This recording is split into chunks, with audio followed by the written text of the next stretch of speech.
All right, guys, it's part 2 with the Rockville powered subwoofer. I had several things here I wanted to show you guys before we stick it in the Rogue.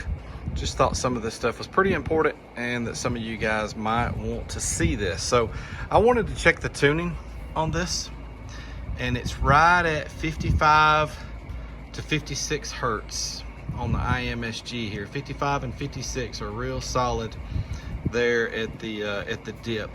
When I get to 57, it starts wanting to toggle to 4.5 ohms, and at 54 it wants to toggle as well. Sorry about the angle there, but 55 and 56 are both solid as can be. Technically it's probably tuned to about 55.5 hertz, so that's a pretty high tuning.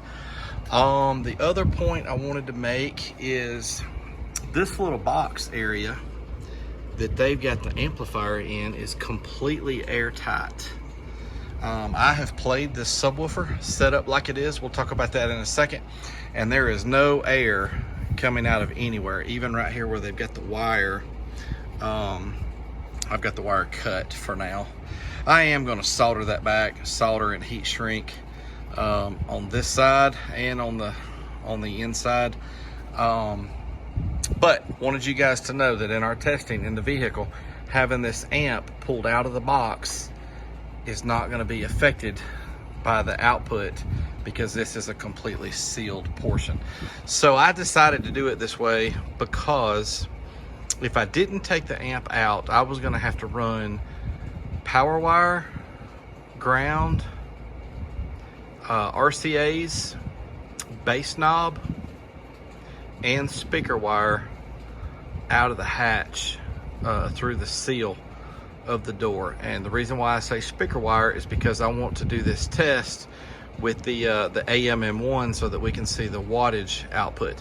But if I take the amp out of the box and wire it up on my test bench, then all I have to do is put this box in the Rogue and run the speaker wire to it. So just wanted you guys to see how I'm doing this and why I chose to do it the way that I am. So all right, let's stick this thing in my wife's Nissan and see what kind of dB score we get. Oh, by the way, there's the amp. That's another cool thing about doing this, is it gives us a great look at the amp. I'm gonna be honest with you guys, for 75 watts, that's not as skimpy as I thought it would be. So I feel like they built it good in a way that it's not gonna blow real easy. So there she is. All right, let's get this thing in that vehicle. All right, guys, here we are. I did some testing off camera, moving this box all the way around this thing, and it does the best right here. I think because that port loads off of the rear hatch door, helping it out a little bit. In some of these positions, it doesn't even give us enough output to register on the meter. Also, I'm having to do this run at 55 hertz, which is the box tuning. I tried doing these runs at the resonant frequency of the vehicle, which is 45 hertz, and it wasn't giving us enough output to register on the meter. So at box tuning, we get the most wattage, and so that's why I'm doing this run at 55 hertz. All right, let's close the hatch and I'll show you guys the rest of the setup. All right, we're set up here with the AMM1, 55 hertz. We're gonna show the wattage as well. And here we are with the SPL Lab Mini sitting there waiting for us. And just so you can tell that the door didn't register. All right, here we go. 55 hertz. Let's unpause the track and show you the wattage.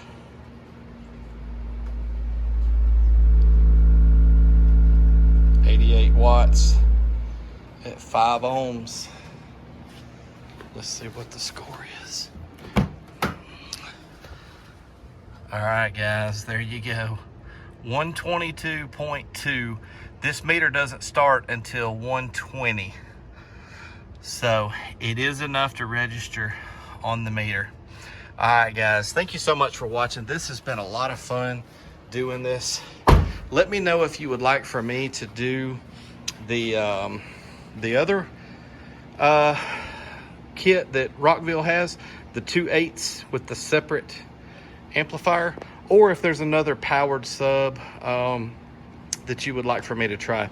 But this has been a lot of fun. All right, guys, thanks for watching. All right, one more thing, just in case anybody was wondering about on music. Let's play that YouTube track, Amazer Laser. Let's restart the track because you can actually hear it.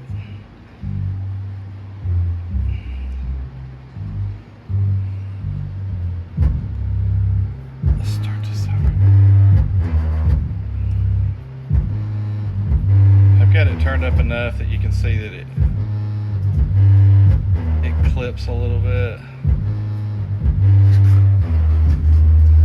Let's listen to it. Oh. Okay, wow. 122. 122.4.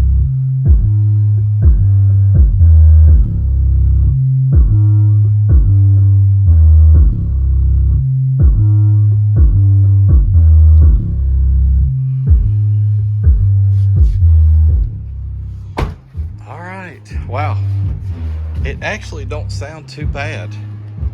Once I started playing music and actually listening to it in there in the vehicle, it sounded better than I expected.